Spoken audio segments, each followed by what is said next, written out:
Have you ever actually stopped to think about it? Like, really think. Sit down, close Twitter, and give this your full attention. Because there's an entire universe operating normally inside Pixar's Cars franchise. It's not just an animated movie with talking vehicles, it's a fully realized civilization. There's an economy, politics, organized religion, organized crime, high-level international espionage, Formula One racing, species extinction caused by asteroid impact, actual ghosts, death itself as a character, and the immortal soul of a redneck tow truck named Mater. There's a pope. There is literally a pope in the Cars universe, a car that serves as the spiritual leader of a globally organized religion. This was shown in passing in Cars 2 as if it were completely normal and nobody questioned it. And the most unsettling part? We spent nearly 2 decades consuming this franchise without questioning any of it. We just accepted it. The cars have eyes on the windshield and mouths on the bumper. Sure, next scene. Nobody asked where they come from, how they reproduce, what happens when they die, whether they have souls, whether the Cars universe has a god, and what physical form that god might take. Is it a giant spark plug sitting on a throne made of automatic transmissions, staring into eternity? But someone actually dug into this, and the answer that emerges when you piece together everything scattered across the trilogy, the Planes movies, the Disney Plus series, and the behind-the-scenes art books is far more complex, far denser, and far more disturbing than anything you'd expect from a franchise whose mascot is a talking car made to sell plastic toys to kids. So get ready, because today we're going to take this world apart piece by piece and see what's really under the hood. Welcome to Cartoon Zone, and let's start at the real beginning. The actual beginning in this universe is 50 million years ago. This isn't speculation. This isn't some elaborate fan theory with no foundation. This was shown in the opening of the very first episode of the series Cars on the Road, that Disney Plus show most people watched half distracted, assuming it was just cute content to help little kids fall asleep earlier. But in the very first scene of the very first episode, they drop a bomb. 50 million years ago, vehicle dinosaurs inhabited the Earth. This wasn't a metaphor, it wasn't a dream, it wasn't a quick visual gag, it was straight-up lore exposition delivered as seriously as the show could manage. There were dino vans, basically diplodocus-like creatures in minivan form. There were sedans grazing in open fields like herbivores on a savanna. There were avianosaurs ruling the skies like pterodactyls, and there was the Tyrannosaurus rex equivalent, the Tyrannomyosaurus rex, essentially a T-Rex built on the frame of a muscle car with chrome teeth and an engine roar. The moment you see that, something fundamentally shifts in how you view the entire franchise. Because suddenly the question is no longer how are the cars alive, the question becomes, did cars evolve over 50 million years into what they are today? And the answer is yes, but not in the way you're imagining. Because at the same time that we have clear evidence of vehicles existing tens of millions of years ago and clearly developing over time like any organic life form would, we also have equally solid evidence within that same universe that cars are manufactured, that there are production lines, that specific models exist with specific parts tied to them, and when a part is discontinued, it disappears from the world in a way that directly impacts the lives of the cars who depend on it. This is made explicit in Cars 2. The Lemons, those defective cars who form the film's criminal organization, have a detail in their backstory that goes by quickly, but hits hard. Their models are no longer being produced, and no one manufactures the parts they need to function properly anymore. They are, essentially, abandoned by the industrial system that was supposed to sustain their existence. And then it shows up again in Planes, when Dusty discovers that his gearbox is failing, and that specific part no longer exists on the market. Discontinued, out of stock everywhere, no plans to bring it back. Dusty and his friends go from shop to shop trying to find it, and no one has it. In the end, an exceptional mechanic has to custom build a new one from scratch. If that mechanic didn't exist, Dusty would likely never be able to fly at high speed again without a real risk of catastrophic failure. Pause for a second and think about the existential weight of that. You are a living being. You have consciousness, dreams, a career you've built through effort, friends you care about, a purpose that gets you out of bed in the morning. And somewhere in the world, there's a corporation that can, in a single 15-minute board meeting, decide that the part you need to keep functioning will no longer be produced. And from that point on, you spend the rest of your life hoping no critical component fails, because if it does, you're on your own. Doc Hudson lived with that. When Lightning McQueen arrives in Radiator Springs and finds that old Hudson Hornet working as a small-town mechanic, Doc is a discontinued model. Back in his prime in the 1950s, getting parts was probably easy. The model was still in active production. There was industrial support. But by the time of the first movie, no guarantees. One serious crash, one mechanical failure beyond basic repair, and Doc might not have been able to get back on the road at all. He knew that. He lived with that reality every day. And that adds an entirely new layer to his decision to hide away in Radiator Springs after his crash. It wasn't just shame.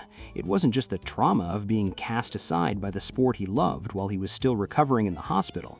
It was also the realization that the world had moved on without him, and that the cost of trying to keep up would only keep rising, with no guarantee that the infrastructure needed to support him even still existed. He was vintage.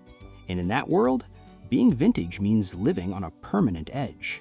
But circling back to the core point, manufacturing and evolution don't contradict each other here. The answer to how do cars exist isn't one or the other, it's both at the same time. And once you understand the mechanism that connects those two realities, the entire universe suddenly clicks into a level of coherence that feels impossible for a franchise that started as a kids' movie about talking cars. To piece this together, you have to look at the non-sentient creatures in that universe, specifically the tractors. In the Cars movies, tractors exist as farm animals, non-conscious, field-grazing creatures. There's an entire scene built around tractor tipping, which is basically Mater and Lightning scaring them so they fall over, just like the real-world myth about tipping sleeping cows in an open field. The tractors react to their environment, but they don't have articulated consciousness. They don't have names, they don't have families, they don't dream about racing careers. And in the expanded Planes universe, it goes even further. The Planes art book mentions that the domestication of the American tractor can be traced back to the 19th century during the construction of the first transcontinental railroad. Tractors were wild animals that existed in the world and were gradually domesticated by sentient vehicles that needed them for agricultural work. That detail is massive, because it means tractors were not designed by anyone. They didn't come off an assembly line with an instruction manual. They evolved naturally over an immense span of time, existing long before any sentient vehicle even conceptualized industrial manufacturing.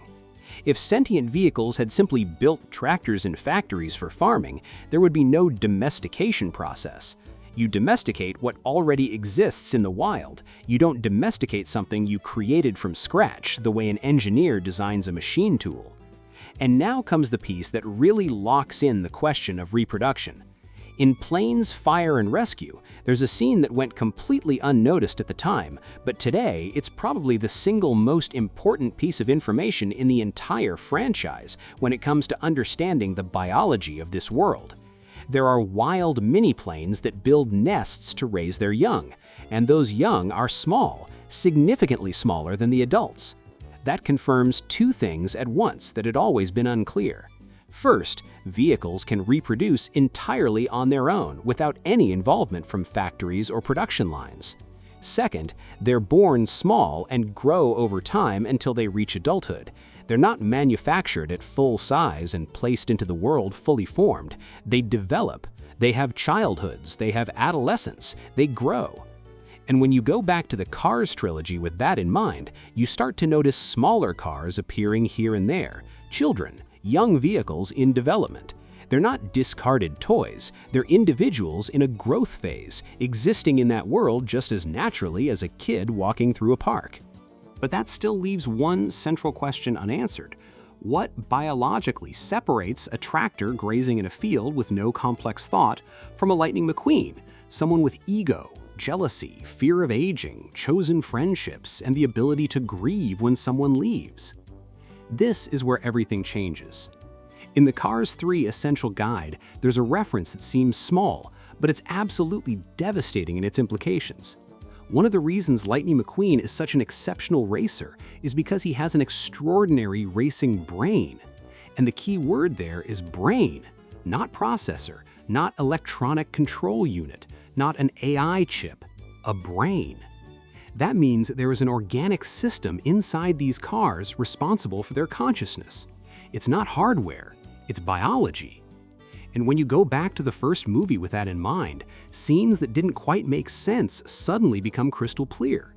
There's a moment where Lightning runs completely out of fuel during a race, and yet he keeps moving, barely but still moving. He can slowly turn his tires, drag himself across the asphalt, talk to Sally and the sheriff. If he were a purely mechanical vehicle, once the fuel is gone, everything shuts down. The engine dies, steering locks, it's over. But that's not what happens, because part of him still works independently of fuel, the biological part. The mechanical system is the exoskeleton. It's what allows him to drive, accelerate, brake, regulate temperature. That system depends on parts, on fuel, on constant maintenance. That's the system that fails when a component is discontinued. That's the system that put Dusty in an impossible situation in planes. But the biological system is what exists underneath all of that. It's what generates consciousness. It's what processes emotion. It's what creates memory, personality, the ability to want things, to regret choices, to grow as an individual over time. That system is organic. It grows when they're young, stabilizes in adulthood, ages over time, and it can die completely independently from the mechanical system. And then, Cars on the Road confirms this in a way that has no precedent, not just in this franchise, but maybe in all of Pixar.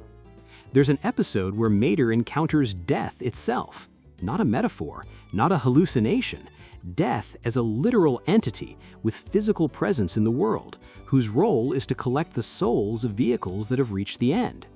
There is an afterlife. There is a transition process. And when Mater's soul, after a series of comedic events, manages to escape and return to his body, it re-enters through the car door. The door. The side entry of the vehicle, the one that opens into the cabin. And that detail is precise, intentional, because it's exactly in the cabin, inside the vehicle, that the Essential Guide places Lightning McQueen's brain. The soul enters and resides in the same space where the organic system of consciousness exists.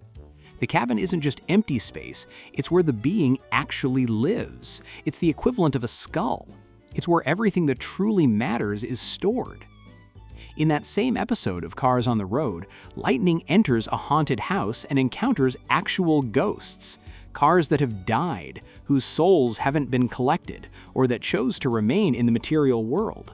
These aren't psychic echoes or residual energy, they are individuals persisting after their mechanical bodies have stopped functioning. Consciousness exists independently from the machine. You can continue to exist after the exoskeleton dies. Harley Jessup, the production designer of Cars 2, spoke directly about this in the film's art book. When you see a destroyed car in the Cars universe, you're not looking at scrap metal, you're looking at the skeleton of a once living creature. Those are bones. Those are the remains of someone who had a story, who made choices, who had a day where they woke up not knowing it would be their last. And Cars on the Road adds one more disturbing detail. There is still a kind of living essence, vital fluid, inside a car's body even after it stops functioning mechanically. The destroyed vehicle still contains something that was once alive. When you put all of this together, the picture that emerges is this. Cars are dual-structure organisms. On the outside, a complex mechanical exoskeleton that requires maintenance, fuel, and compatible parts. On the inside, an organic biological system that generates consciousness, emotion, personality, and soul. The two systems coexist, interact, and depend on each other for full functionality, but they are not the same thing, and they don't necessarily die at the same time. Now the question becomes, how do reproduction and manufacturing fit into this structure? When a car is born, it's small, like the wild mini-planes. The biological system is active, consciousness is forming, the being is developing. But as it grows, that internal organic system eventually becomes too large for its adolescent chassis. At some point, it needs a new body, an adult chassis. Back in the age of the vehicle dinosaurs 50 million years ago, those bodies were primitive. The available technology came from the environment itself. Stone, raw organic materials, simple structures. And part of the reason those early cars didn't evolve rapidly in complexity may be because they reused and passed down chassis from one generation to the next. The exoskeleton wasn't disposable. It was inherited, repaired, adapted. It wasn't replaced with a brand new model every generation. It was maintained across generations. A civilization built on reuse, on physical inheritance, where the body itself was something that outlived the individual and continued forward through time. And what about fuel in that era? The oil that powers modern cars is, canonically in the Cars universe, the result of the decomposition of the dino vehicles themselves over millions of years. Modern cars are literally running on what's left of their extinct ancestors' bodies. That sounds like just a stylistic detail, but the implications are massive. Because before oil existed, those dino vehicles had to rely on a completely different energy source, something simpler, something directly available in the environment. And when you remember that we've seen Mater and Lightning consuming things like cocktails, motor oil, and all kinds of liquids throughout the films, it suggests that a car's relationship with fuel is far more flexible than it seems. In that primitive era, they were probably running on something entirely different, something compatible with a much simpler mechanical system. As civilization developed over millions of years, industrial manufacturing emerged, and that's when a fundamental shift happened. Instead of each car building or inheriting its adult chassis in a handcrafted, generational way, it became possible to simply acquire a mass-produced chassis, engineered, optimized for specific functions, and available in different models and configurations. The biology of the individual remained the same, the organic, living system that came from real biological parents. But the adult body? That, in most cases, became something you purchase, and that elegantly explains why different generations of race cars become progressively faster and more technically advanced, even if, on an individual level, each racer is just as dedicated and talented as the last. When the fabulous Hudson Hornet entered as a rookie in the 1950s, he was exceptional because the best chassis available at the time was the Hudson Hornet. Low center of gravity, rarely overheated, dominant on dirt tracks, he acquired that body and became the best within the limits of what the market could offer in his era. When Lightning McQueen arrived in his rookie season, the available chassis for his generation looked completely different from anything that came before. While most of the cars on the track still had hard angles and boxy designs, leftovers from older engineering standards, Lightning had a smooth aerodynamic profile, a more powerful engine, and a real increase in top speed. Not because he was magically superior as an individual, but because the chassis available to him was better than what existed when Doc was a rookie. Then came Jackson's Storm. He wasn't just another racer. He was engineered from the ground up by a team with access to the most advanced technology available at the time.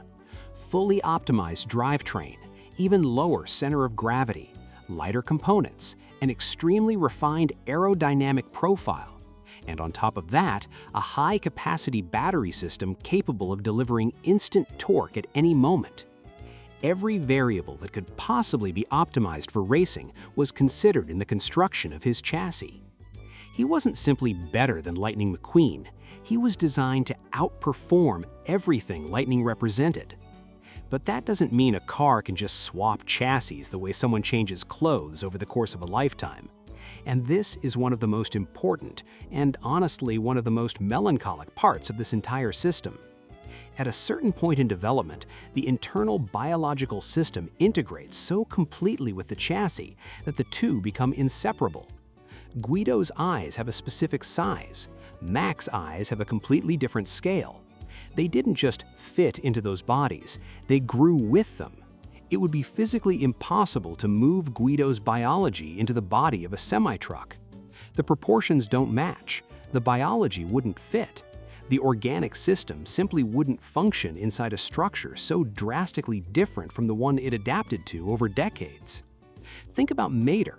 He spent years accumulating modifications, adding parts, experimenting with different configurations, getting to the point where even he probably couldn't list everything inside him anymore. But there's a limit. At some point, his biological core can't adapt to an entirely different body. He is that body. He grew within it, and that body grew around him. So when Lightning McQueen reached the end of his career, facing the new generation led by Jackson Storm, he couldn't just jump into a newer chassis and compete on equal footing. It wasn't a matter of willpower. It wasn't a matter of money. It was biologically impossible. And because of that, the technology available to him was limited by what was compatible with the hardware he already had. The latest advancements were designed for next-generation chassis. Sure, there were mechanics capable of adapting older models, customizations like the ones Lightning and Mater went through over the years, but those solutions were more complex, more risky. And from an economic standpoint, manufacturers had no real incentive to invest in compatibility for aging chassis, when it was far easier and far more profitable to focus entirely on the new generation. This is the existential condition of any being that ages in a world that keeps moving forward. You grow inside a body. Time passes. Technology evolves. And at some point, the body you have can no longer keep up with what the world demands. Not because you stopped trying, but because the structure supporting your existence was designed for a previous version of reality. And then, you die. Cars die. That's been established since the very first film, subtly but definitively, with Stanley's statue in Radiator Springs. He founded the town. He died, centuries ago, presumably. In Cars 2, the spy Rod Redline is murdered, his engine exploding under torture inflicted by the Lemons. In the Planes films, Skipper reveals that his entire squadron was shot down during a war, and he was the only survivor, carrying that weight for decades, like a debt to the dead. And the dino vehicles, they were wiped out by an asteroid impact, just like the dinosaurs in our world. Cars are not immortal sci-fi robots. They are living creatures with a finite lifespan. And they have families. It's worth pausing here because this is one of those details that seems obvious on the surface, but becomes incredibly important once you really think about it. At the beginning of the first Cars, when Lightning is at the top of the world and doesn't seem to have anyone close besides Chick Hicks and Mac, you might assume that cars just appear in the world without any real family structure. But as the franchise goes on, it becomes increasingly clear that's not the case. Mater has parents, he has a sister, he has cousins spread across the United States. Luigi has a mother back in Italy, and Uncle Topolino, who becomes an important character in Cars 3. Francesco Bernoulli, Lightning's Italian rival in Cars 2, has a mother who shows up cheering for him during races, with that unmistakable, over-the-top Italian mom energy that refuses to accept any criticism of her son. The King has a nephew, Cal Weathers, the racer Lightning helps cross the finish line at the end of the first movie. This isn't just flavor. This is a functioning family structure within a society. And when you place that alongside the biological framework we've been building, it becomes clear why these families exist, because real reproduction is happening. This isn't mass adoption. It's not a system where factories produce cars and then distribute them to families to raise. There are biological parents. There is heredity. There are physical and personality traits passed down from one generation to the next. And that also means there's real childhood.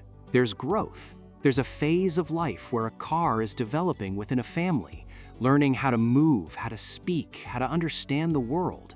That entire structure we associate with raising children exists in that universe just as it does in ours.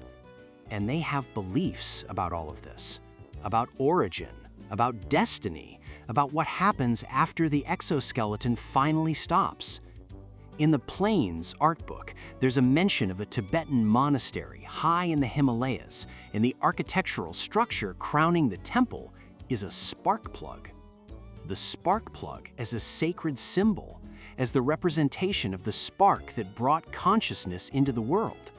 They have theology developed over millennia. They wrestle with deep philosophical questions about how the first spark of life emerged, what gives existence meaning, and what waits on the other side. And they don't have all the answers. There's no single, unified explanation accepted by everyone about how the first conscious vehicle came to be. There are different religions with different answers. There are cars who believe in something and cars who believe in nothing. Just like in our world, where the origins of life and consciousness are still open questions, their universe also has limits to what can be known. In the Planes films, there's even a mention that many vehicles believe they'll be recycled into tractors after they die. It's not presented as a fact, it's a belief, a possibility that some hold on to for comfort without any certainty that it's true. They live with that uncertainty the same way we do. But in their world, there's an added layer that makes all of this even more intense. Because in our world, when you die, you're gone. In theirs, you risk being discontinued before you even die. You can reach a point where the industrial system that sustains your existence simply no longer recognizes you, where the parts you need are no longer produced, where your version of the world is slowly being erased from the list of supported models. The lemons in Cars 2 didn't try to control the global oil supply just because they were evil. They were afraid. In that world, if you don't have economic and political power, your parts get discontinued and you fade out, so you do whatever it takes not to disappear. Their villainy is built on a completely legitimate existential fear, which is very different from simple greed. They weren't just trying to dominate the world. They were trying to survive in a system that was actively and structurally phasing them out. What you're left with at the end of all this is a complete picture. The Cars universe is inhabited by organisms that are simultaneously organic and mechanical. They have an internal biology that generates consciousness and soul. They have a mechanical exoskeleton that allows them to physically operate in the world. They reproduce independently, are born small, and grow until they need an adult chassis. And at that point, their industrial system steps in as a facilitator, not a creator. Over time, the integration between biology and chassis becomes so complete that the two are inseparable. The individual is that body, and that body ages, becomes incompatible with newer technologies, and eventually reaches its end, leaving behind friends, family, and a town that might place a statue in the center square to remember who you were. They have religion because there are questions they can't answer on their own. They fear death because they know it's coming. They have ambition because they know time is limited. They have love because no conscious being that understands finitude can avoid forming bonds with what's around them. And all of this exists inside a franchise that begins with a red car showing up late to a race because of his own ego. Now let me leave you with a few open questions, because this universe still has layers we haven't fully unraveled. If the dino vehicles went extinct 50 million years ago, where are the transitional fossils? Does paleontology exist in this world? Is there some conscious car that dedicated its entire life to excavating the ground in search of the exoskeletons of extinct ancestors? What was the equivalent in that world of the moment someone invented the wheel, in a universe where everyone is the wheel from the moment they're born? And if industrial manufacturing emerged as a way to help cars acquire more efficient adult chassis, who built the first factories? What were the first standardized models? Was there resistance, some cultural movement defending the handcrafted construction of one's own body against the uniformity of mass production? What was the equivalent of the Industrial Revolution in a world where the manufactured product was literally the body of its citizens? Those questions remain open. And I genuinely hope that one day, in some future project, Pixar decides to explore them more directly, because the lore potential here is insane. An origin series showing the first conscious vehicles developing language, culture, manufacturing, the first organized religions, the transition from primitive dinosaur-era bodies to the modern industrial chassis, the first race, the first war, the first funeral. But until that happens, what we already have is more than enough to keep you up at night. And the next time you're watching Cars with someone and they ask, "But why do the cars have eyes?" you can take a breath and say, "Because they're alive. Because they have souls. Because somewhere 50 million years ago, a creature that looked like a metal dinosaur opened its eyes for the first time and looked at the world without understanding anything, just like every conscious being does when it arrives here. And inside that primitive body, made of stone and raw organic material, there was something that wanted to exist, something that feared not existing anymore, something that had no idea that 50 million years later, an animation studio would turn all of that into a movie we'd watch while eating popcorn without questioning any of it." So drop a comment and tell me what you think. In your opinion, which character in the Cars franchise has the most disturbing backstory when you analyze everything through the lens of biology and mortality? Doc Hudson, who lived knowing his parts were no longer being made? Skipper, who survived while everyone else in his squad was gone and carried that weight for the rest of his life? The Lemons, desperately trying not to disappear from the world in a fight against planned obsolescence? And do you think Pixar will ever explore the origin of consciousness in this universe more directly, with the same level of commitment they showed in that tiny detail about the Tibetan monastery in the Plains art book?